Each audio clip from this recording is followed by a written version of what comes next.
Hoy vamos a trabajar sobre la propuesta metodológica virtual. Esto significa que vamos a ver con qué recursos y con qué estrategias podemos enseñar un grupo de contenidos organizados en una unidad didáctica. Cuando hablamos de propuesta metodológica, hablamos de las acciones que el docente lleva a cabo de manera planificada, organizada, sistemática, para lograr la consecución de los objetivos. Es decir, que al describir la propuesta metodológica, lo que hacemos es explicitar lo que el docente hace y lo que el docente va a hacer durante la clase o durante la secuencia didáctica para lograr que los alumnos aprendan. Por lo tanto, escribimos esas acciones que tenemos planificada para realizar nosotros en tanto docentes. Lo que los alumnos vayan a hacer, además de que no lo podemos conocer, no corresponde incluirlo en una planificación didáctica, que es un instrumento de comunicación de las acciones del docente. Cuando nosotros armamos una propuesta metodológica, distinguimos propuesta metodológica de estrategias didácticas, de recursos didácticos. Cuando hablamos de montar un trayecto educativo en alguna herramienta virtual, en alguna plataforma virtual, estas propuestas, estrategias y recursos se transforman en virtuales cuando los gestiono desde un aula virtual. Es decir, que en la presencialidad yo también tengo una propuesta metodológica, utilizo estrategias didácticas para enseñar que están enmarcadas en esa propuesta metodológica, y para llevar a cabo esas estrategias utilizo recursos didácticos. La diferencia con la virtualidad es que todo esto lo hago en un aula virtual, en un entorno virtual. ¿De qué hablamos cuando hablamos de propuesta metodológica? ¿Qué significa clarificar la propuesta metodológica cuando estoy planificando mi unidad didáctica? Bien, la propuesta metodológica tiene que primero clarificar si la modalidad de interacción entre docentes y alumnos va a ser sincrónica, asincrónica o mixta. ¿Qué significa esto? Bien, cuando hablamos de propuesta con modalidad sincrónica, estamos haciendo referencia a que este trayecto educativo, esta unidad didáctica que estamos armando, se realiza por completo en tiempo real. Es decir, que todo el desarrollo de la unidad didáctica va a incluir instancias en las que alumnos y docentes estén conectados en simultáneo a través de algún dispositivo o a través de alguna aplicación que posibilite la videoconferencia. Acá estamos hablando exclusivamente de dar clases a través de videoconferencia. Que el alumno se conecte en tiempo real con el docente y los dos, alumnos y docentes, estén al mismo tiempo dando la clase. En cambio, cuando hablamos de modalidad asincrónica, estamos pensando exclusivamente en que la enseñanza se realiza mientras alumnos y docentes no comparten un tiempo real. Es decir, no están en el mismo lugar, no están en al mismo momento conectado. El docente asigna una actividad en algún momento de su semana y el alumno la resuelve, se conecta y trabaja con ella en algún otro momento de la semana. El docente deja actividades y recursos disponibles y el alumno los aprovecha y los lleva a cabo cuando puede, en el lapso de tiempo que indica el docente. Es decir, que en ningún momento se comunican en tiempo real docentes y alumnos. Ahora, la más frecuente y la más aprovechable de las modalidades es la que combina la modalidad sincrónica y la asincrónica y se denomina modalidad mixta o modalidad B-Learning. Esto significa que hay actividades y instancias en las que el alumno trabaja solo, con alguna actividad que dejó disponible el docente, y hay momentos en donde docentes y alumnos comparten la interacción en tiempo real a través de una videoconferencia, por ejemplo.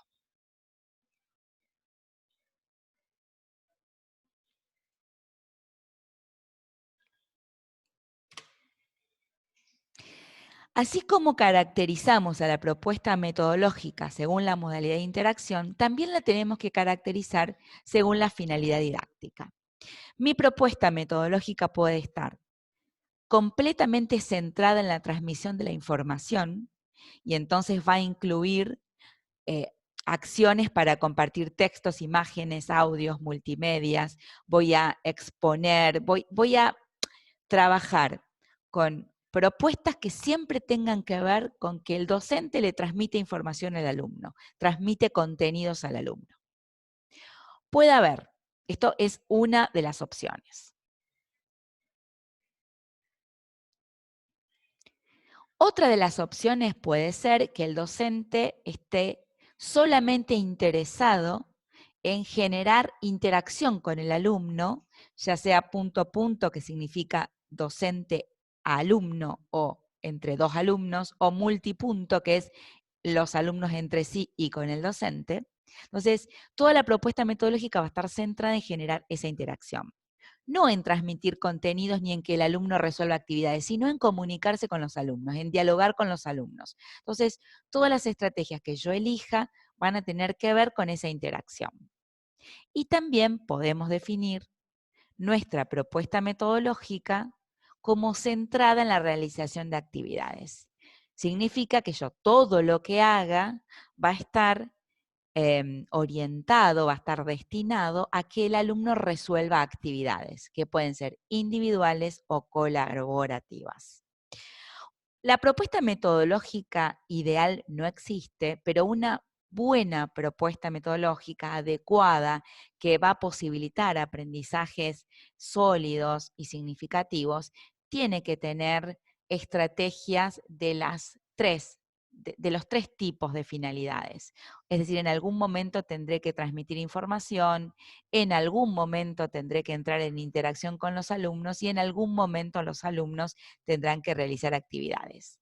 Pero generalmente la propuesta metodológica está más centrada en algún tipo de finalidad. Entonces, mi propuesta metodológica va a ser fuertemente transmitir información y voy a proponer alguna actividad, o fuertemente en generar interacción y en algún momento voy a transmitir información y alguna actividad, o fuertemente orientada a proponer actividades que resuelvan los alumnos y para ello voy a proponer algunas instancias por las cuales transmito información y algunas instancias por las cuales genero interacción. Pero siempre mi propuesta metodológica va a estar más orientada a algún tipo de finalidad. Y eso va a tener que ver con la materia que doy, con cómo la encaro, con cómo la quiero trabajar y con cómo la voy a evaluar. Una vez que yo he definido mi propuesta metodológica, y esto es lo que se hace en el plan de unidad didáctica, yo voy a poder trabajar con las estrategias didácticas. Hay estrategias didácticas para distintas finalidades y estas las voy a elegir al momento de planificar la secuencia didáctica. No ahora que yo estoy trabajando en el desarrollo de la unidad, sino cuando yo planifique la secuencia didáctica.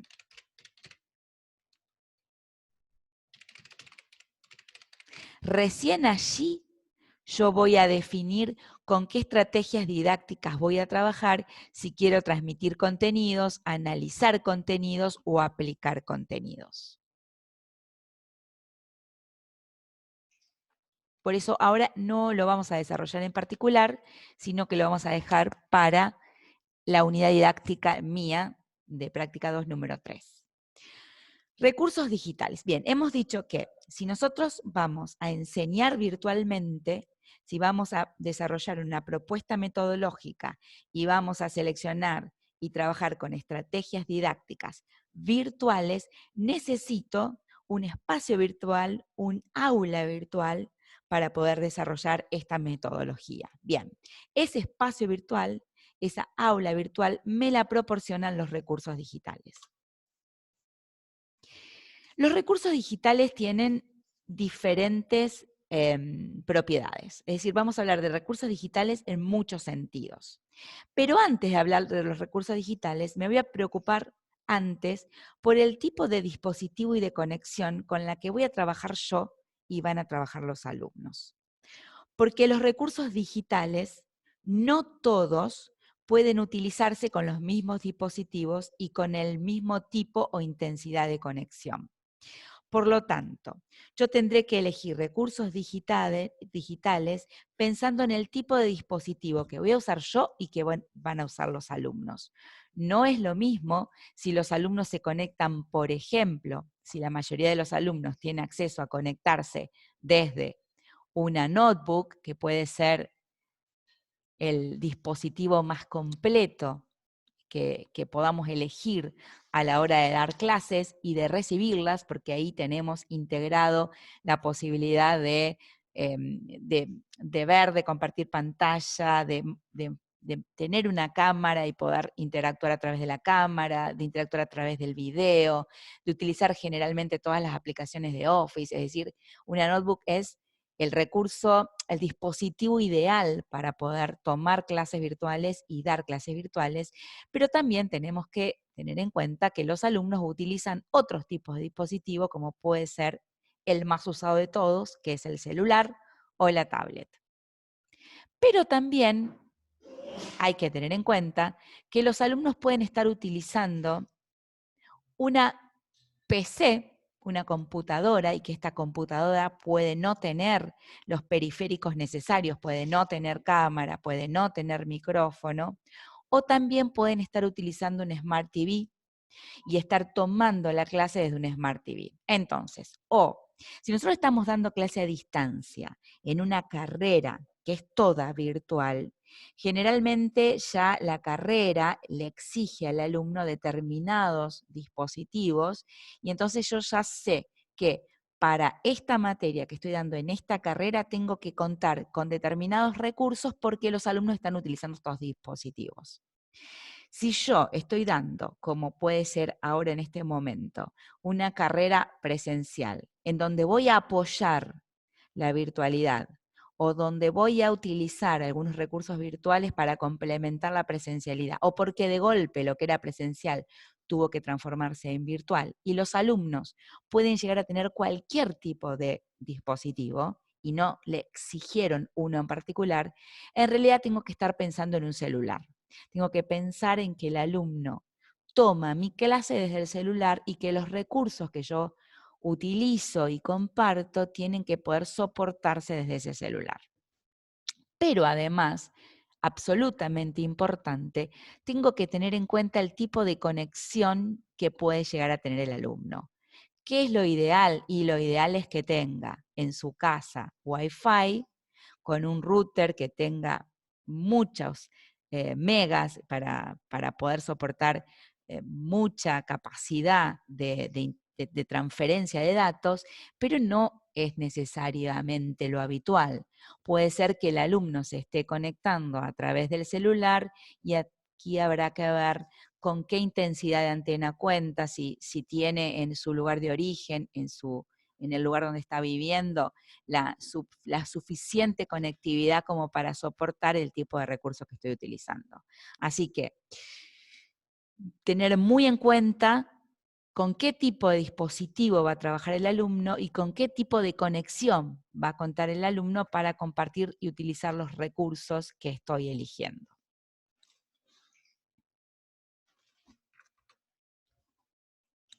Una vez que tengo en claro eso, vamos a tener que elegir el entorno virtual que va a contener mi aula virtual. Es decir, ¿a dónde voy a trabajar yo? ¿En qué lugar? Si bien, a ver, siempre estamos pensando, y ustedes lo van a tener que planificar de esta manera, en una metodología B-Learning, una metodología que articule lo sincrónico y lo asincrónico. Lo sincrónico lo puedo trabajar a través de cualquier aplicación de videoconferencia. Lo asincrónico no. Para subir materiales, compartir actividades, retroalimentar el trabajo de los alumnos, generar interacciones. Para todo eso yo necesito tener un aula virtual, un lugar virtual donde subir todo. Bien, a eso lo llamamos aula virtual y ese aula virtual va a estar en un entorno virtual. Yo no puedo crear un aula virtual, tengo que usar un entorno virtual existente para alojar ahí mi aula virtual. ¿Cuáles son los entornos virtuales gratuitos disponibles que podemos elegir? Podemos elegir estos que tenemos aquí,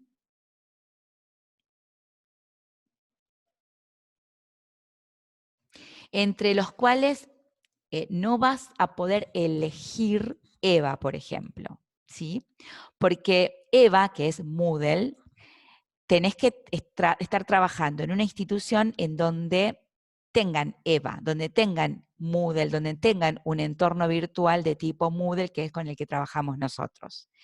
Pero ustedes tienen que ser docentes virtuales en cualquier tipo de institución, con lo cual, excepto Moodle, que lo tiene que tener la institución, todos los otros, Camilo, Blackboard, Google Classroom, Caroline y Office 365, lo pueden utilizar gratuitamente. Con lo cual van a tener que elegir alguno de estos entornos virtuales para luego poder montar allí su aula virtual.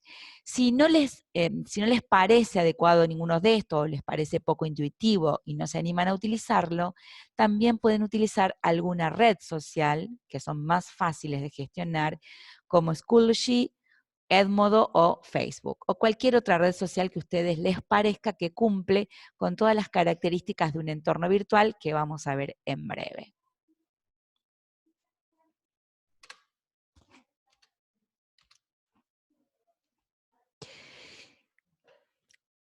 Hay una diferencia entre entorno virtual y aplicación virtual. El entorno virtual, como dijimos recién, es el lugar en donde yo voy a alojar mi aula virtual, en donde yo voy a hacer todo ahí, en donde voy a interactuar con los alumnos, voy a subir documentos, voy a compartir actividades.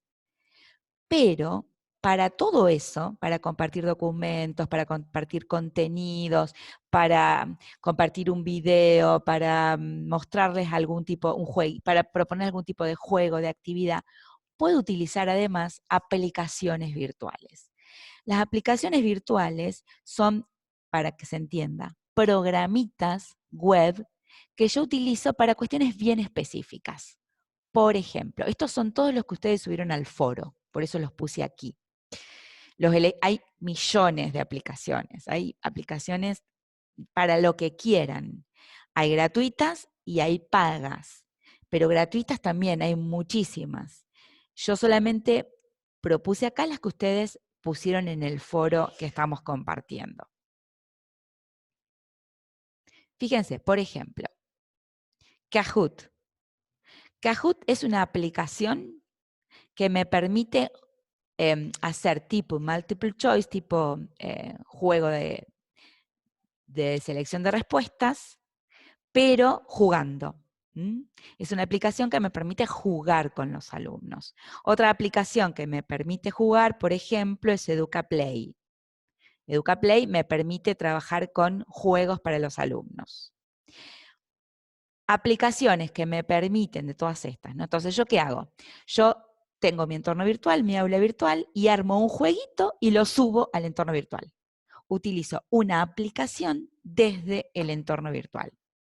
Pero también puedo usar esta aplicación fuera del entorno virtual. El tema es cómo yo la meto adentro de una clase, porque si yo utilizo, por ejemplo, un día un Kahoot, otro día Notebookcast, otro día utilizo Mentimeter, otro día Plickers, otro día Edpuzzle, o sea, yo voy utilizando así y el alumno no tiene todo concentrado en algún lugar como para poder volver a eso y revisarlo. El alumno se pierde, se dispersa. No puedo utilizar yo todas cosas así sueltas. Yo tengo que reunir todas las aplicaciones que utilizo, todo lo que yo utilizo en algún lugar. Ese lugar es mi aula virtual. Vamos a ver otro tipo. Estos que yo les señalé recién son ejemplos de aplicaciones para jugar. Vamos a ver, por ejemplo, que aquí tengo una sola, pero hay un montón, las aplicaciones que sirven para editar. UCAT es para editar videos. Yo tengo videos y los quiero cortar. Por ejemplo, quiero usar una película, pero no toda la película, sino un pedacito de película. Bien, entonces tendré que utilizar UCAT para cortar ese pedacito de película y después tendré que subir ese pedacito de película al entorno virtual. Hay millones de aplicaciones que me sirven para editar videos, imágenes. Una excelente aplicación que yo utilizo para para editar imágenes, por ejemplo, es, se la escribo acá, GIMP. Esa aplicación es un editor de imágenes gratuito, bastante fácil de usar, bastante intuitivo, que me permite hacer, digamos, también puedo usar Paint, también puedo usar editores de imágenes, los que utilizan las aplicaciones de celular, que son prácticos, pero me permite editar con mayor profesionalidad. Y a veces yo necesito editar haciendo recortes o cambios en las imágenes que no me lo permite un editor de los que son más fáciles de usar. Ese es un muy buen editor. Entonces, después tenemos, por ejemplo, aplicaciones para videoconferencia. Entre estas aplicaciones podemos mencionar nuestra muy querida Zoom y tengo por allí Jitsi Meet, que también es para videoconferencias.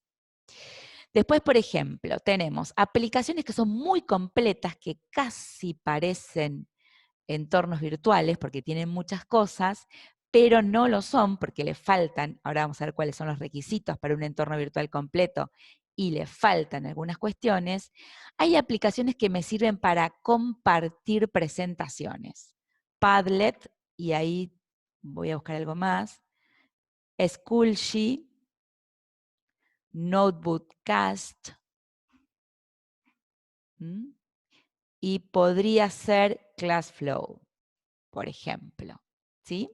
Estos son ejemplos de aplicaciones que me permiten compartir un montón de cosas, pero digamos, son muy poco útiles para proponerles actividades a los alumnos. Y en un entorno virtual yo tengo que centralmente poder proponerle actividades a los alumnos. Entonces, todas estas aplicaciones las utilizo, pero luego de que las armé, las utilicé, las diseñé, las edité, tengo que, utilizando un link de acceso directo, utilizando alguna herramienta que me permita incorporarla al aula virtual, tener que centralizar toda mi actividad en el aula virtual.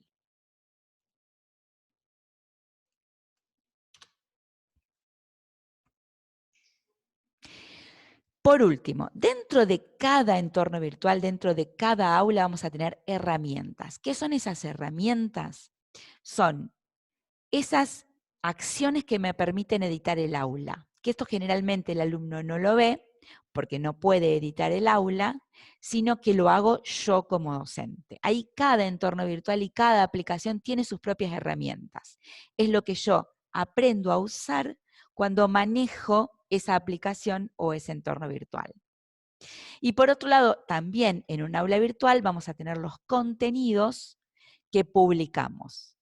Es decir, vamos a publicar videos, archivos, imágenes, documentos para compartir con los alumnos.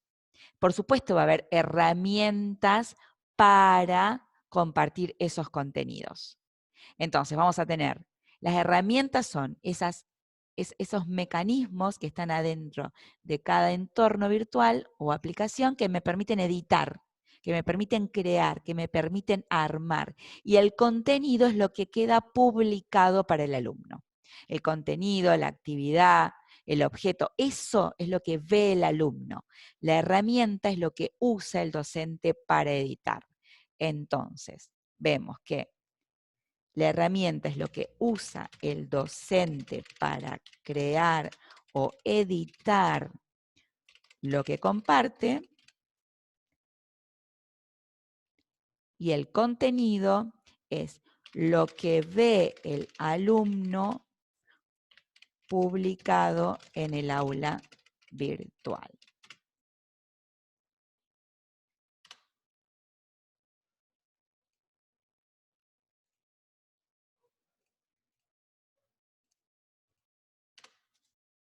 Finalmente, ¿con qué criterios elegimos los recursos digitales? ¿Cómo sabemos que un recurso digital es óptimo o no lo es? Bien, un recurso digital o varios recursos digitales me tienen que permitir hacer todo esto. Trabajar en modalidad mixta, sincrónica y asincrónica, posibilitar la interacción con los alumnos y proponer actividades y contenidos. Entonces, yo tengo que utilizar en el desarrollo de mi unidad didáctica virtual recursos que me habiliten a trabajar de esta manera. Un aula virtual debe contener recursos para la modalidad sincrónica y la asincrónica. Si no lo tiene el entorno virtual que elegí, lo tengo que agregar a través de una aplicación. Por ejemplo, en el EVA hoy no tenemos recursos para la modalidad sincrónica. Tenemos uno, después yo se lo voy a mostrar, que es el chat, que lo podemos hacer en tiempo real con los alumnos. Tenemos, pero no es perfecta. La modalidad sincrónica más útil o más aprovechable es la que incluye videoconferencia, que podamos vernos con los alumnos. Bueno, esto EVA tiene, Moodle tiene, nuestro EVA no lo tiene. Moodle tiene Blue Bottom, que es una herramienta para videoconferencia, pero en Moodle. Pero nosotros en el EVA, tal como está configurado Moodle en nuestro EVA, no la tenemos. Por lo tanto, le tenemos que agregar Zoom. Entonces, ahí complementamos con la aplicación Zoom el entorno virtual que no dispone de una herramienta para la modalidad sincrónica. En nuestro entorno virtual, en el aula virtual que armemos, vamos a tener que tener herramientas para la interacción, tanto individual con el alumno como colaborativa entre los alumnos. Y también va a tener que tener herramientas para compartir contenidos y para proponer actividades. Nosotros vamos a diseñar una unidad didáctica en un entorno virtual que tenga herramientas para hacer todo esto. Si no, no sería un entorno virtual completo. Sería un entorno virtual que le está faltando recursos para todo lo que necesitamos hacer en el desarrollo de una unidad didáctica.